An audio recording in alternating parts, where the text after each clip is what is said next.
ప్రియమైన వాళ్ళారా, ఈ దినపు ఆదివారపు ఆరాధన వర్తమాన శీర్షిక పరమగీతములోని ప్రేమికుడైన దేవుని లక్షణాలు. పరమగీతము అనేటువంటి ఈ గ్రంథాన్ని చూసుకున్నప్పుడు ఇది ఎవరు రచించారు అన్నది మొదటి అధ్యాయము మొదటి వచనంలోనే మనకు కనిపిస్తుంది. ఎవరు రచించారట? చెప్పాలి. ఎవరు రచించారు?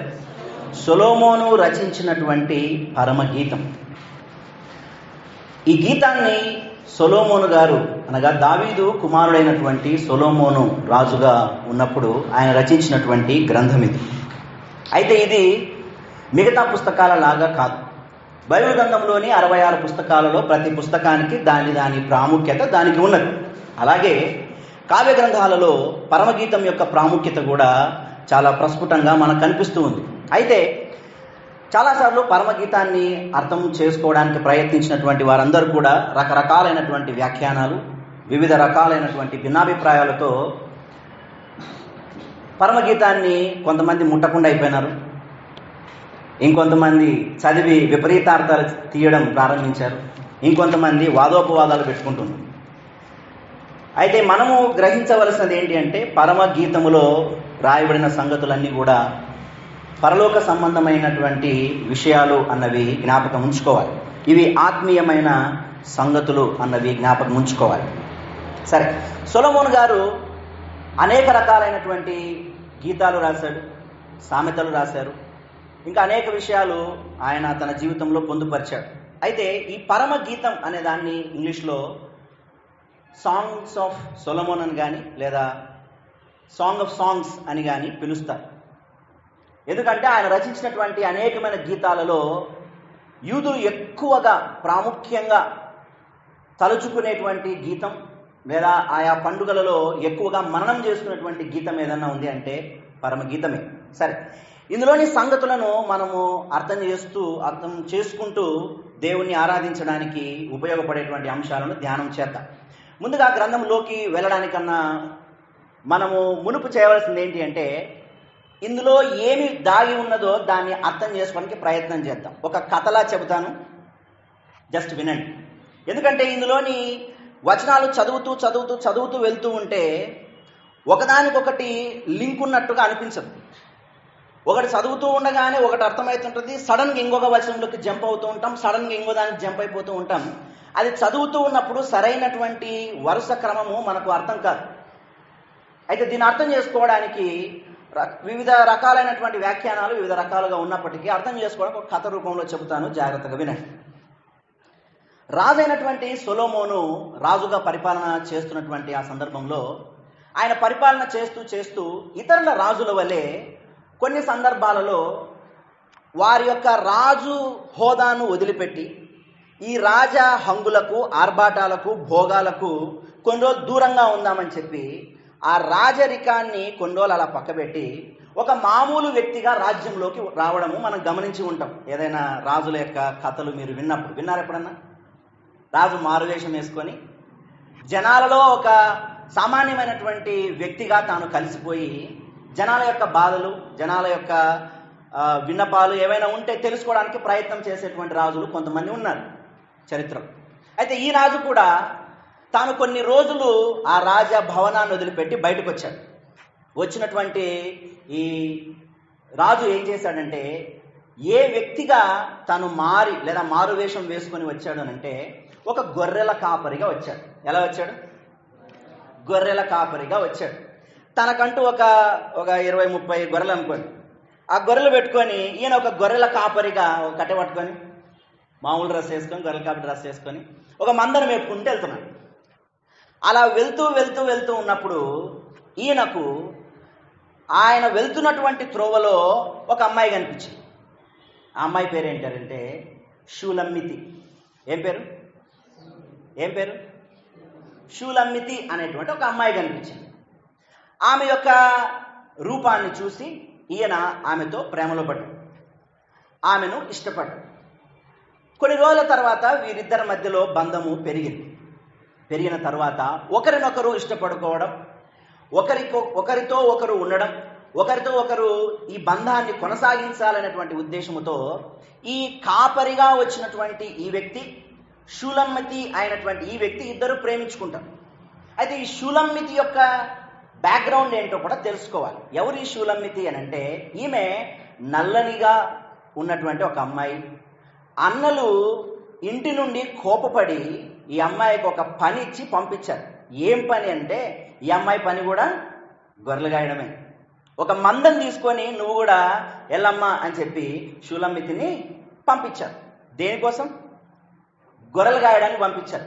సో రాజుగా ఉన్నటువంటి ఆయన గొర్రెల కాపరిగా మారి కొంత మంద తీసుకొని ఆయన వెళ్తూ ఉన్నప్పుడు ఇంటి దగ్గర ఉండాల్సినటువంటి ఈవిడ వాళ్ళ అన్నల ద్వారా ద్వేషించబడి ఇప్పుడు బయటకు వచ్చింది ఒక కాపరిలాగా. తను కూడా ఒక మందను మేపుకుంటూ తాను ముందుకెళ్తుంది. అయితే ఇప్పుడు ఇక్కడ వీరు కలిసిన తర్వాత ఒకరినొకరు ఇష్టపడ్డారు. వాళ్ళ బంధము పెరిగింది. వారు ప్రేమలో మునిగిపోయి వారు ఒకరినొకరు ఎక్కువగా ఇష్టపడడం ప్రారంభించారు. కొన్ని రోజుల తర్వాత ఆ కాపరి ఏం చేశాడంటే, సరే అమ్మా మన ఇద్దరం ఇష్టపడుతున్నాం కదా, అయితే నాకు కాస్త పని ఉంది, నేను వెళ్ళాలి, వేరే ప్రాంతానికి వెళ్ళాలి, వెళ్ళి మళ్ళీ తిరిగి వస్తా. వెళ్ళి వింటున్నారా? వెళ్ళి మళ్ళీ తిరిగి వస్తా. వచ్చిన తర్వాత మన ఇద్దరం పెళ్లి చేసుకుందాం అన్నాడు. వచ్చిన తర్వాత ఏం చేసుకుంటారా? పెళ్లి చేసుకుందాం వచ్చినాక అని మాట ఇచ్చి వెళ్ళిపోయాడు. ఈవిడ ఇక ఆ వ్యక్తి యొక్క తలంపులలోనే తన యొక్క సమయాన్ని అంతా వెచ్చించుకుంటూ అలా తన గురించి ఆలోచిస్తూ ఉంది. అయితే ఒకానొక సందర్భంలో జరిగింది ఏంటి అని అంటే, ఉదయాన్నే ఆవిడ గొర్రెలు తీసుకొని బయటికి వెళ్ళిపోదాం అనుకున్న సందర్భంలో ఇంటి ముందుకి ఒక పల్లకి వచ్చి నిలబడింది. ఏం నిలబడింది? పల్లకి వచ్చి నిలబడింది. అందులో నుంచి 60 మంది ప్రముఖులు బయట దిగినారు. ఆ పల్లకిని తీసుకొచ్చినటువంటి వాళ్ళు 60 మంది ప్రముఖులు వచ్చారు. ఎందుకు వచ్చారు అని అంటే, లోపల షూలమ్మితి రెడీ అవుతుంది. యాడిపోనికి గొర్రెలు కాసుకోవడానికి బయటికి వెళ్తుంది. అప్పుడు ఈ పల్లకిని తీసుకొచ్చినటువంటి 60 మంది ప్రముఖులు కూడా వచ్చి, అమ్మా షూలమ్మితి అంటే నువ్వేనా అంటే, అవునయ్యా నేనే. ఇదిగో మిమ్మల్ని రాజుగారు పిలుస్తున్నారు. రాజుగారా? నన్న? ఆయన నాతో ఏం పని అంటే, లేదమ్మా రాజుగారు నిన్ను పిలుస్తున్నారు, రావాలంట. ఎక్కడికి రావాలి? రాజభవనానికి రాజభవనానికి? నేనా? నువ్వే రావాలమ్మా రాజభవనానికి అంటే, నేను రాను అని చెప్పి. ఎందుకు రావమ్మా? రాజు నిన్ను ఇష్టపడుతున్నాడు, రాజు నిన్ను ఎప్పుడో చూశాడట, రాజు నిన్ను పెళ్లి చేసుకోవాలనుకుంటున్నాడు, నువ్వు రామ్మా రాజమందిరానికి రా అని పిలిచాడు. అయితే ఈవిడేం చేసింది? నేను రానంటే రానంది. ఎందుకు రావు తల్లి అని అంటే, నేను ఆల్రెడీ ఒక కాపరికి నేను మనసిచ్చాను, నేను ఆ వ్యక్తిని వివాహం చేసుకుంటాను మాట ఇచ్చాను, ఆ వ్యక్తి కూడా నాకు మాట ఇచ్చేశాడు. ఇప్పుడు ఈ బంధాన్ని నేను నిలబెట్టుకోవాలి, నేను రాజు దగ్గరికి రాను, రాజు ప్రేమ నేను అంగీకరించను అని చెప్పింది. అప్పుడు వాళ్ళు చాలా రకాలుగా మాట్లాడి, లేదమ్మా రాజభవనం బాగుంటుంది, రాజభోగాలు బాగుంటాయి, నువ్వు రావాల్సిందే, ఆలోచన చేయి, ఇంకోసారి ఆలోచన చేయండి, ఎంత చెప్పినా కూడా ఆవిడ మాత్రం ససేమిరా నేను రాను అని చెప్పింది. అయితే అక్కడ ఉన్నటువంటి చెలికత్తెలు వచ్చి ఈవిడని కన్విన్స్ చేయడానికి ప్రయత్నం చేస్తారు. ఏమని కన్విన్స్ చేయడానికి ప్రయత్నం చేస్తారు అని అంటే, ఇదిగోమ్మా రాజుగారు తన కోరికను వెల్లడించారు కదా, మరి రాజుగారి కోరిక మర్యాద ఉందా లేదా? రాజుగారు నీ గురించి ఆలోచన చేస్తూ చేస్తూ మనోవేదన చెందుతున్నాడు, మరి నువ్వేం చేయాలి అని అంటే, జస్ట్ రా ఒకసారి రాజభవనానికి వచ్చి ఊరికే నుండి కొన్ని రోజులు ఉండు అక్కడ, చాలు, తర్వాత ఏం జరుగుతుందో చూద్దాం అని చెప్పినప్పుడు షూలమ్మితి ఏమంటదంటే, సరే అయితే మీరు ఇంతగా చెప్తున్నారు కదా, వస్తాను కానీ నేను రాజును చూడను, నేను ముసుగు వేసుకొని వస్తాను, నేను ఊరికే రాజభవనంలో కూర్చుంటా అంతే, ఆయన నన్ను చూసుకోమను, నాకేం బాధ లేదు, కానీ నేను మాత్రము ఆయన చూడను, నేను ముసుగు వేసుకొని కూర్చుంటాను, ఆయన నన్ను చూసుకోమను, కానీ నేను మాత్రం ఆయన చూడను అని చెప్పి, సరేలే అని చెప్పి వాళ్ళు ఏదో గుడికన్నా మెల్లమేల అన్నట్టు సరే ఒప్పుకుంది కదా అని చెప్పి పల్లకిలో ఎక్కించుకొని తీసుకుపోయినారు. రాజభవనంలో ఉంది. ఇప్పుడు ఎక్కడుంది? రాజభవనంలో ఉంది.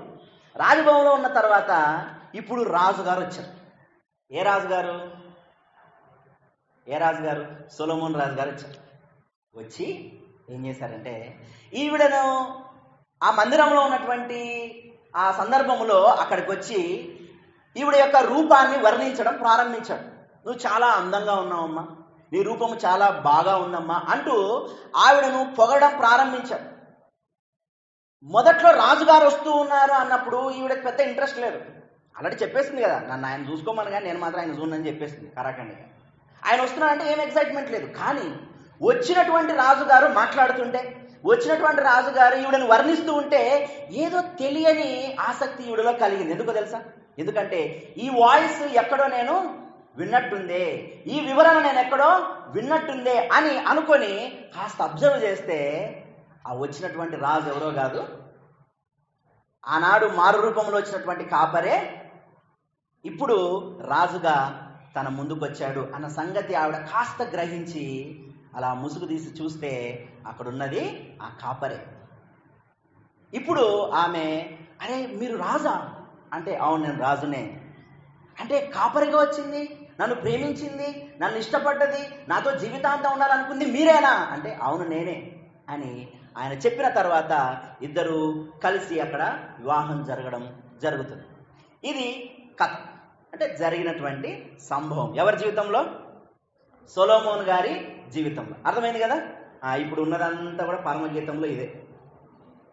మీరు చదువుతూ ఉన్నప్పుడు ఈ అంశాలను దృష్టిలో పెట్టుకొని చదవండి.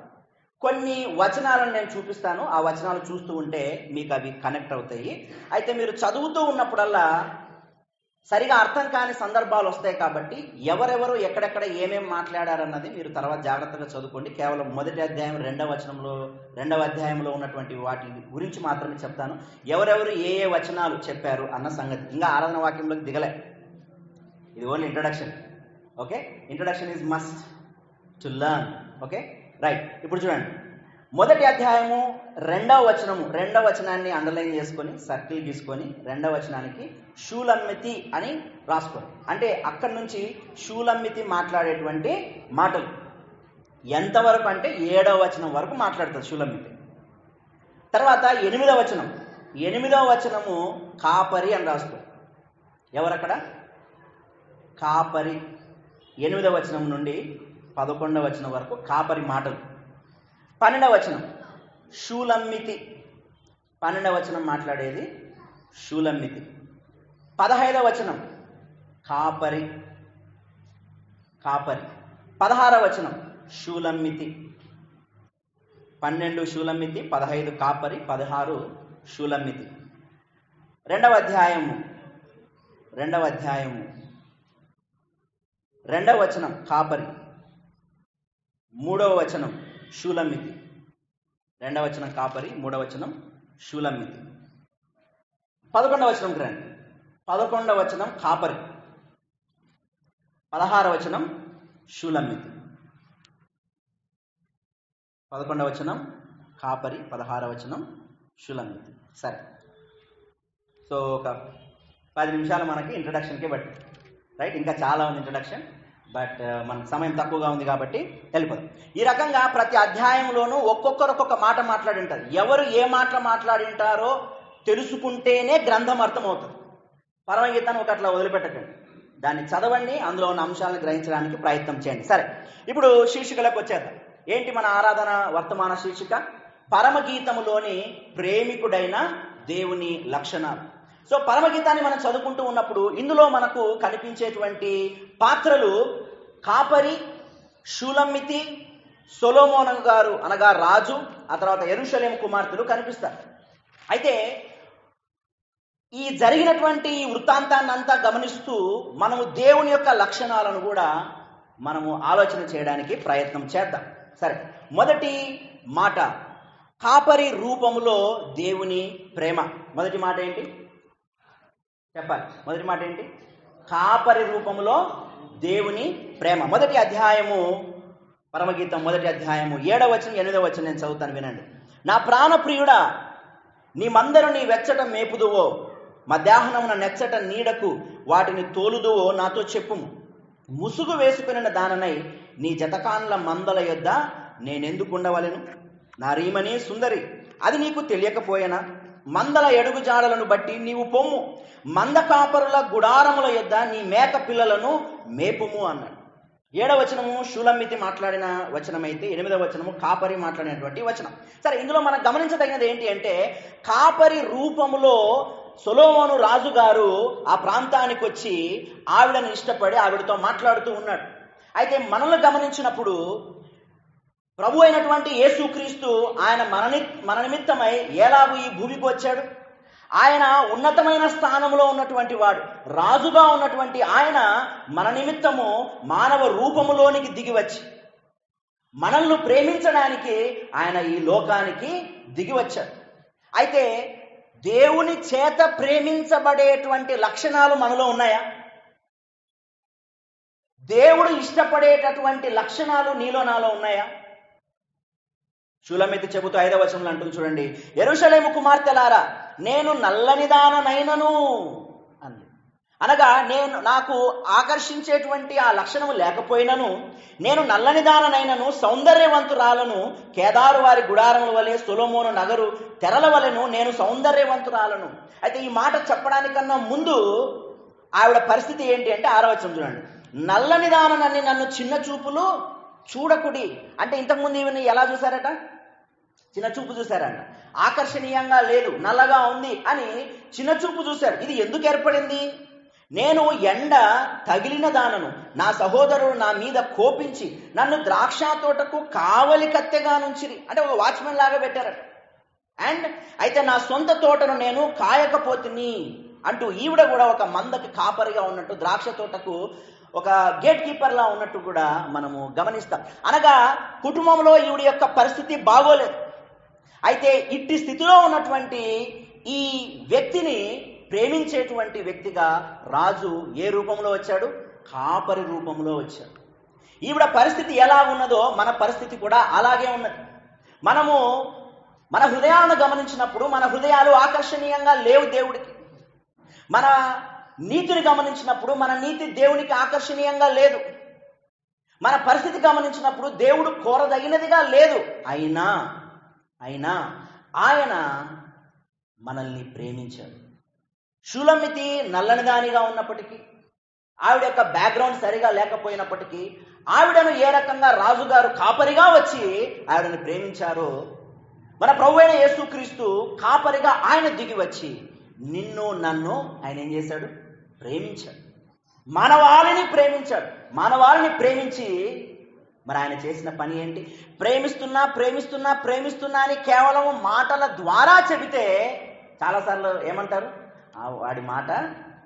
వాడి ప్రేమ కేవలం మాటల వరకే, వాడి ప్రేమ కేవలం మాటల వరకే అని చెప్తూ ఉంటారు. అయితే దేవుడు మనల్ని అట్టి ప్రేమతో ప్రేమించాడా? కేవలం లిప్ సర్వీస్ చేశాడా? కాదు. మాటలతో మాత్రమే ఆయన మనల్ని ప్రేమించలేదు. మరి ఏం చేశాడు? కాపరిగా వచ్చినటువంటి ఆయన మన నిమిత్తమై ఏం చేశాడో ఒకసారి యోహాను సువార్త 10వ అధ్యాయం, యోహాను సువార్త 10వ అధ్యాయం నేను చదువుతాను, క్విక్లీ వినండి. యోహాను సువార్త 10వ అధ్యాయము 11వ వచనం, నేను గొర్రెలకు మంచి కాపరిని, మంచి కాపరి గొర్రెల కొరకు తన ప్రాణము పెట్టును అన్న.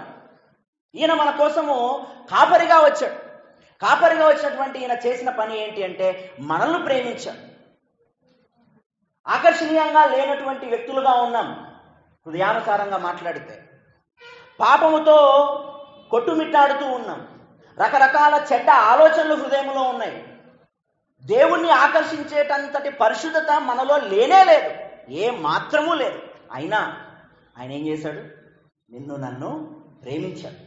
ప్రేమించి మనము ఆయన ఎదుట నిలబడాలని, మనము ఆయనకు ఇష్టలుగా ఉండాలని ఆయన ఏం చేశాడంటే ఆయనే మన నిమిత్తమై ఈ సిలువలో రక్తాన్ని కార్చి ఆ రక్తము చేత ఆకర్షణీయంగా లేనటువంటి మన ఆత్మీయ జీవితాన్ని, చెడ్డదిగా ఉన్న మన ఆత్మీయ జీవితాన్ని, పాపము చేత హీనంగా ఉన్నటువంటి మన జీవితాన్ని ప్రభువు తన రక్తము చేత ఆయన కడిగి శుభ్రపరచి మనల్ని కోరదగినటువంటి జీవితముగా మన జీవితాన్ని ఆయన మార్చాడు.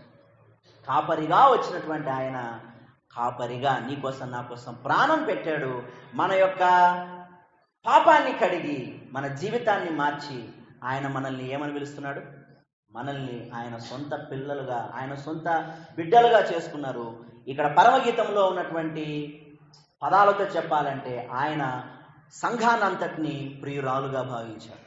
అనగా ఒక ప్రియుడు ప్రియురాల మధ్య ప్రేమ, అది నిజమైన ప్రేమ అయితే చచ్చేంత వరకు ఏ రకంగా ఉంటుందో, ఈ ఆత్మీయమైనటువంటి దైవ ప్రేమ అది నిజమైన ప్రేమ కాబట్టి ఈ ప్రేమ నిత్యత్వం వరకు ఉంటుంది.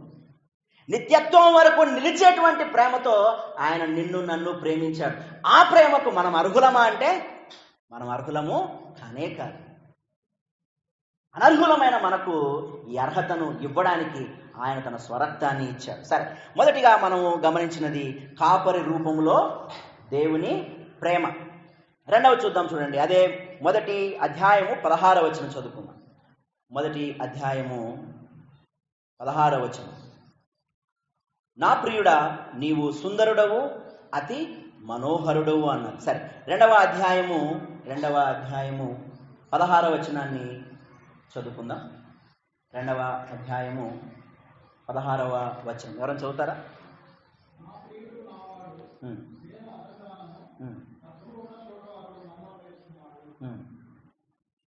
నా ప్రియుడు నావాడు, నేను అతని దానను. తర్వాత పద్మములున్న చోట అతను మందను మేపుచున్నాడు. ఇక్కడ ప్రియుడిగా షూలమ్మితి తన యొక్క కాపరిని అంటూ తాను రెఫర్ చేస్తుంది. అదేవిధంగా 5వ అధ్యాయం 16వ వచనం కూడా చదువుకున్నాం. 5వ అధ్యాయము 16వ వచనం. అతని నోరు అతి మధురము, అతడు అతి కాంక్షణీయుడు. యెరూషలేము కుమార్తెలారా, ఇతడే నా ప్రియుడు, ఇతడే నా స్నేహితుడు అన్న. మొదటిది కాపరి రూపములో దేవుని ప్రేమ, రెండవది స్నేహితుని రూపములో దేవుని యొక్క ప్రేమ. చివరి మాటలు గమనిస్తే ఇతడే నా ప్రియుడు, ఇతడే నా స్నేహితుడు. ఈయన ప్రేమ ఎలాంటిది అని అంటే కాపరిగా వచ్చి మన కోసం ప్రాణం పెట్టినటువంటి చరిత్ర ఈయనది. అదేవిధంగా ఈయన ప్రేమ ఎలాంటిదంటే స్నేహితుని రూపములో ప్రేమను అందించినటువంటి వారు. చాలామంది మీరు బయట గమనించినప్పుడు కొన్ని ఫ్యామిలీస్ని వారు ప్రేమించుకొని పెళ్లి చేసుకొని ఉంటారు. కానీ పెళ్లి చేసుకున్న తర్వాత ఈ భర్తకు ఒక రకమైనటువంటి అహంకారం ఉంటుంది. ఇది సోషల్ స్టిగ్మా అంటారు. సొసైటీలో ఈ మగవాళ్ళకు ఉన్నటువంటి ఈ ఒక రకమైనటువంటి థాట్ ప్రాసెస్ ఏదైతే ఉంటుందో అది కుటుంబాల్లో చాలా మంది మగవాళ్ళకు ఉండి వీళ్ళు ఏం చేస్తారంటే భార్యను తక్కువ చూపు చూస్తూ ఉంటారు, భార్యలను ఇబ్బంది పెడుతూ ఉంటారు. అయితే ఈ సోషల్ స్టిగ్మా ఉన్నటువంటి ఈ లోకంలో ఉన్నటువంటి వాళ్ళు ఎదుటి వ్యక్తిని చాలా చిన్న చూపు చూస్తారు. అయితే దేవుడు చెప్తున్నది ఏంటి అంటే భార్యాభర్తల బంధములో ఉండవలసినటువంటి మరో లక్షణం ఏంటి అంటే స్నేహపూర్వక వాతావరణం. స్నేహాన్ని కలిగి ఉన్నట్లయితే ఈ దంపతుల మధ్యలో ఆ కుటుంబము చాలా మంచిగా ఉంటుంది, మంచి మార్గంలో పయనిస్తుంది, సమాధానంతో ఉంటుంది. అందుకే దేవుడు చెప్తూ ఉన్నాడు ఆయన ప్రేమ షూలమ్మితి పట్ల ఏ రకంగా ఉంది. లాస్ట్ వచనాలు, ఇతడే నా ప్రియుడు, ఇతడే నా స్నేహితుడు. He's a friend to her. ఒక స్నేహితుడిలాగా ఉన్నప్పుడు సరైన వైఖరితో కుటుంబాన్ని నడిపించవచ్చు. అయితే దేవుడు కూడా మనల్ని ఏ రకంగా ఆయన తన ప్రేమను మన ఎడల చూపించాడు అంటే స్నేహితుని రూపములో చూపించాడు. మొదటిది కాపరి రూపంలో ఆయన ప్రేమ చూపించాడు, రెండవది స్నేహితుని రూపములో ఆయన మనల్ని ప్రేమించాడు. స్నేహితుడు ఏం చేస్తాడు మామూలుగా? ఒకవేళ మనకి ఏదైనా కష్టాలు ఉంటే ఖచ్చితంగా వాళ్ళు ఆదుకోవడానికి ముందుకు వస్తారా లేదా? కొన్నిసార్లు పెద్ద పెద్ద డైలాగులు వాడుతుంటారు. ఏమని, అరే మా ఇంట్లో ఎవరు నాకు సపోర్ట్ చేసినా చేయకపోయినా నా దోస్తుగాలు ఉన్నారా, ఆయన ఉంటే సాలరా నాకు అంట. ఎందుకు? స్నేహితులు కొంతమంది నీకోసం జిందగీ చేస్తాను అంటాడు. అయితే ఈ లోకస్తులు ఈ లోక స్నేహము వాళ్ళ మాట మీద నిలబడుతుందో లేదో తెలియదు, కానీ ఈ బైబిల్ గ్రంథములో రాయబడినటువంటి ఈ స్నేహితుడు మాత్రం నిజంగానే జిందగీ ఇచ్చేసాడు, నిజంగానే జానిచ్చేసాడు, నిజంగానే ప్రాణాన్ని పెట్టేశాడు. ఒకసారి యోహాను సువార్త చూద్దామా? యోహాను సువార్త 15వ అధ్యాయము 13వ వచనం. యోహాను సువార్త 15వ అధ్యాయము 13వ వచనాన్ని చదువుకుందాం. యోహాను సువార్త 15వ అధ్యాయం 13వ వచనం.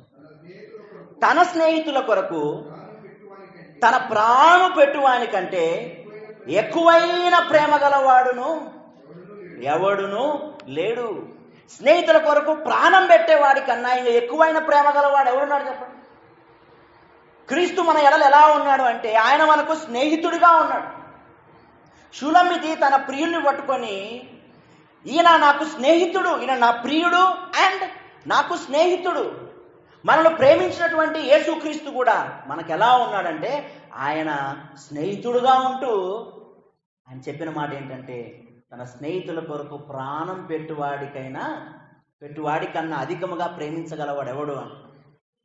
ఆయన మన నిజమైన స్నేహితుడిగా ఉండి మనం ఇబ్బంది పడితే, మనం పాపము శిక్ష మన మీద పడకుండా ఆయన మనకు చేసినటువంటి ఒక మహా గొప్ప సహాయం ఏంటి అంటే మన కొరకు ప్రాణం పెట్టి తిరిగి లేచి అలాంటి ఒక దశ, అలాంటి ఒక దిశ నీకు నాకు ఏర్పాటు చేయడమే. అదే 2వ అధ్యాయము పరమగీతములో, 14వ వచనం నేను చదువుతా వినండి. పరమగీతము 2వ అధ్యాయం 14వ వచనం.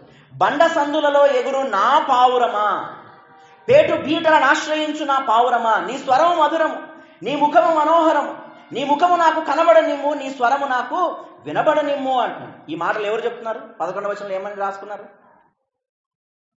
కాపరి మాట్లాడుతున్న మాటలు. ఏమంటున్నాడు? బండ సందులలో ఎగురు నా పావురమా అన్నాడు. బండ ఏంటి, సందులేంటి? ఒక బండ ఉన్నది, ఆ బండకి మధ్యలో ఒక క్రాక్ ఏర్పడినది. ఆ బండ సందులలో ఒక పావురము ఎగురుతూ బయట ఉన్నటువంటి ఒక వేటగాడి నుంచి తప్పించుకోవడానికి ఆ బండ సందులలో ఆ పావురం ఉన్నది. తన ప్రాణాన్ని రక్షించుకోవడానికి బండ సందులలో ఒక పావురము అలా తచ్చాడుతూ ఉన్నది. ఈ బండ ఎవరో కాదు, నీ కోసం నా కోసం కలువరి శిలువలో ప్రాణం పెట్టినటువంటి ప్రభు అయిన యేసుక్రీస్తే. అదే నూతన నిబంధనలో ఉంటుంది, ఆ బండ క్రీస్తే. మన కోసం ఆయన ఈ బండ ఏ రకంగా చీలిపోయి ఆ పావురము సురక్షితంగా ఉండడానికి కారణమైందో, వేటగాడి నుండి తప్పించుకోవడానికి ప్రభు అయిన యేసుక్రీస్తు ఆయన మనందరి కొరకు కలువరి శిలువలో చీల్చబడి ఆయన శరీరమును తెర ద్వారా, ఆయన రక్తాశ్రయం ద్వారా మనందరికీ ఏం చేశాడంటే ఒక సురక్షితమైనటువంటి రక్షణ మార్గాన్ని ఏర్పాటు చేశారు. బండ సందులలో పావురం ఉన్నట్టుగా ప్రభు అయిన యేసుక్రీస్తు యొక్క బలి యాగము ద్వారా ఏర్పడినటువంటి ఒక రక్షణ మార్గములో మనల్ని కూడా ఆయన ఉంచాడు. ఆయన మనకు స్నేహితుడిగా ఉన్నాడు. స్నేహితుడిగా ఉంటూ ఆయన ప్రేమను ఎలా చూపించాడు? ఈ లోకంలో ఉన్నటువంటి ప్రేమికులు కానీ స్నేహితులు కానీ మాటల వరకు ఉంటారేమో, నీకోసం ప్రాణం పెట్టేస్తారా అంటాడు. ఆ సిచ్యువేషన్ వస్తే మారిపోదా ఆలోచన? అంతా ఉన్నప్పుడు మాటలు ఇస్తారు సరే, కానీ నిజంగా ఆ పరిస్థితే వచ్చినప్పుడు, ప్రాణం పెట్టే పరిస్థితే వచ్చిందనుకో, నీకోసం నిజంగా నిలబడగలుగుతారా నీ లోక స్నేహితులు? నా ప్రాణ స్నేహితుడే నువ్వు అంటున్నావు, కానీ నిజంగా నిలబడతాడా నీ ప్రాణ స్నేహితుడు? బైబిల్ గ్రంథంలో ఉన్న స్నేహితుడు మాత్రం నిజంగా మన కోసం నిలబడ్డాడు. ఈయన చేసిన సహాయం, ఈయన చేసిన ఈ సహాయం ఇది కేవలం ఈ లోకము మటుకే కాదు, నిత్యత్వము నిలిచిపోయేటువంటి ఒక అద్భుతమైనటువంటి సహాయం చేసిన వాడు ఈ స్నేహితుడు. మరి ఈ స్నేహితుడు మన స్నేహితుడు అయ్యాడా?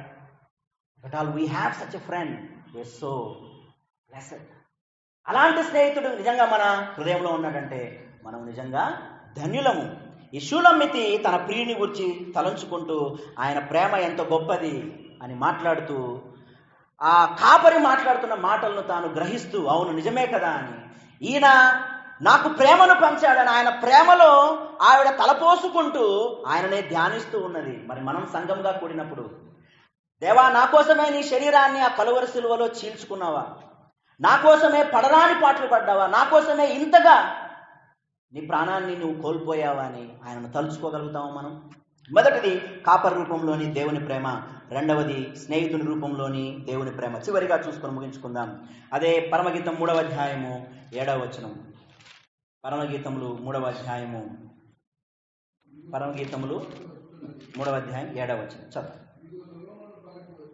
ఇదిగో సొలొమోను పల్లకి వచ్చుచున్నది, 60 మంది శూరులు దానికి పరివారం. చాలండి, ఇక్కడ సొలొమోను పల్లకి వచ్చింది అనగా కాపరితో ప్రేమలో ఉన్నటువంటి షూలమ్మితి ఆయనను తలుచుకుంటూ ఆయన మాటిచ్చాడు, ఆయన మళ్ళీ వస్తాడు అని ఆవిడేమో వెయిట్ చేస్తూ ఉంటే అప్పుడే దిగింది సొలొమోను గారి యొక్క పల్లకి. అనగా రాజు తన పల్లకిని పంపించాడు. అయితే మూడవదిగా దేవుని లక్షణం రాజు రూపములో దేవుని యొక్క ప్రేమ.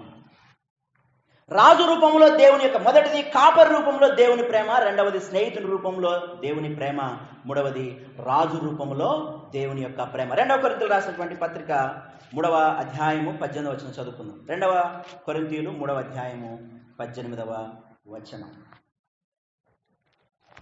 చదవండి ఎవరైనా. 3వ అధ్యాయము 2వ కొరింథీయులు రాసిన పత్రిక 3వ అధ్యాయము 18వ వచనం, పేజ్ నెంబర్ 160.